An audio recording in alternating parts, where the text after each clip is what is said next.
Local, late breaking. This is Channel 2 Action News at 6 p.m. Coverage you can count on.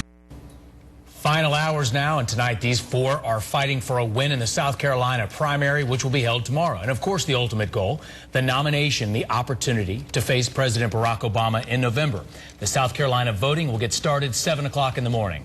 Well, political analyst Bill Crane is joining us. Bill has deep roots in Georgia politics. He served as press secretary, campaign chair, consultant on both sides of the aisle, and that includes the governor and 2 senators. He's also a political commentator for WSB Radio. Bill, welcome, and let's start with Newt Gingrich. He's getting standing ovations in his last 2 debate performances, and if you believe the polls, he is at or ahead of Mitt Romney. 6 points ahead, according to the Clemson poll and the Rasmussen poll, and another poll put him between 3 and 6 points ahead of the field.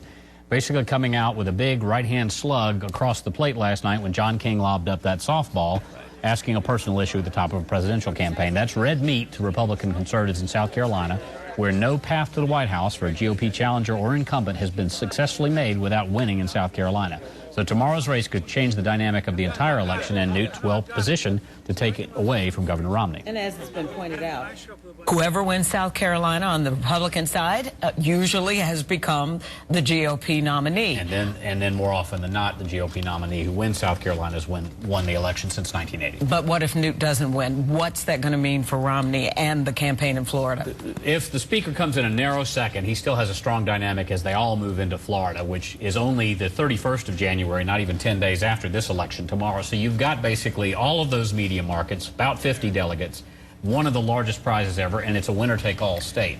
And then, Bill, if this thing does get stretched out, if Newt were to win or finish narrowly second tomorrow in South Carolina, does the Romney team need to change its strategy and hit him harder in Florida? Whether it hits him harder or comes up with things like the tax returns that are getting pounded on to release now, and he wants to hold off until April. Essentially last night, the Governor Romney said, I want to be the nominee before I put this out there to get it picked apart by the Democrats. He may not have that option if Newt Gingrich is successful in South Carolina. And then the fact that they brought up his father to put out his 12 years of tax returns, but it was a little bit narrower tax return, not one of these like this that Romney's going to have. Dad didn't make as much money. No, running American Motors didn't pay what does run Bain Capital.